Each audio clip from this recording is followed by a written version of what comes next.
recently you bought a soccer team. Yes. Birmingham. Mm-hmm. Okay. Most Americans just are not really, keen to soccer on the level that Europe is. What made you as an American buy a soccer team? It's changing. It's changing. Okay. Mark my words, soccer is changing. It's exploding in the U.S. right now. Now with Messi coming over to Miami, the attention that's been put on soccer is exploding.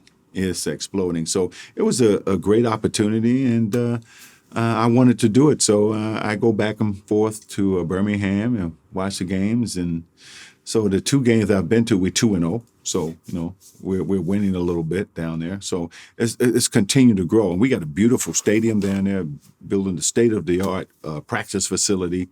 It's a fun journey. I've interviewed a lot of professional athletes, and at some point, most of them say that they had some sort of disaster when it comes to their finances. Trusting somebody, putting their money with a financial advisor who ended up stealing from them, and so forth. Just making overall bad decisions. In terms of your financial history, do you feel like you handled your money well the whole time, or do you think you stumbled a few times? Well, as young men, we all do stuff that's a little stupid, because you're young, you enjoy it.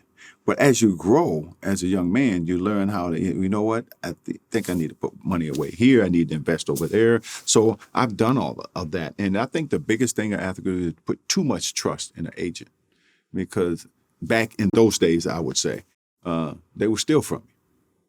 And okay. So they used to say I was unstable because I fired anyone who took something from me. Oh, he done fired 4 agents. Yep, I'll fire a 5th or 6th if you steal from me. What was the most money an agent has ever actually stolen from you? Probably like $600,000. That's a lot of money. Yeah, yeah. Even if it's $100, it's still stealing.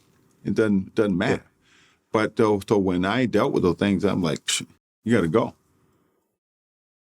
So I'm able to have a really nice life now. So because I was able to do those things. So I have no complaints.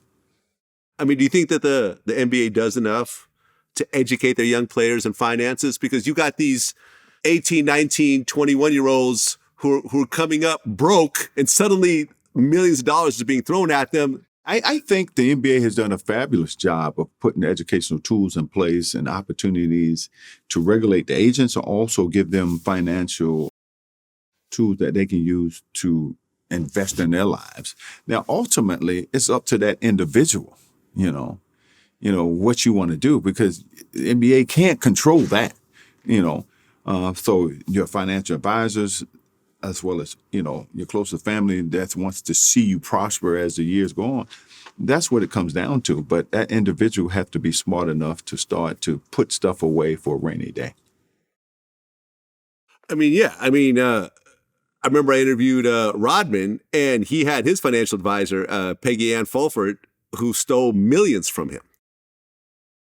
And she stole from a bunch of athletes. Well, and she's in prison right now. It should stay there. People like that should go to jail for taking someone else's life and putting it in shambles like that for your own benefit. If someone entrusts you and hire you to take care of them in their lives, and you take from them, you deserve to spend whatever time you spend in jail. Yeah, we did an interview with Ricky Williams, who she stole his entire life savings. I got a letter from the IRS that said I hadn't paid taxes in 3 years. And so I got this letter. I'm thinking to myself, this isn't true. Like my accountant, Peggy, like we talked about taxes and I know I filed. And so I send the letter to Peggy, and we have a conversation, and, she says, oh, you were audited, and, they're trying to figure things out. And so I was thinking this is kind of fishy. And so I started talking to my attorney, and he said, this seems kind of fishy. And so, I put them on it, and over the next couple of months came to realize that the FBI was investigating my financial advisor, and that, where I thought I had, upwards of $6-7 million in the bank, that actually I didn't have any money. Too trusting. Yeah, it's a shame. And the one thing that I've heard, and you could correct me if I'm wrong, but every player I've ever interviewed, and I say, listen, you look at a typical NBA locker room, there's $100 million in that room. at any given time, right? If not more. How often do players talk about business decisions, investments, and so forth in this locker room? Every person I talked to said none. Yeah, and I People was talk going about. to probably say none, because for those guys, they are more individuals now. So they, as a team, they don't talk about that kind of stuff. I mean, because that's a personal thing for them. And I understand, but as long as you're taking care of your personal well-being, hey, I'm cool with that. Yeah, I don't know though, man. I mean, when I get together with other millionaires, we talk about investments. You know what I mean? Me and Boosie had a long conversation about investing in stocks last time I was in Atlanta a few days ago. It's you see what I'm saying? Like I try to put my homies it's different, on it's different in sports, game. man. It's different in sports.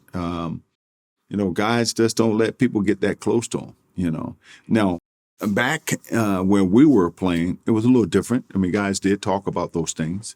But now the guys are corporations first, players second. So they keep that close to their circle. Yeah, I feel you.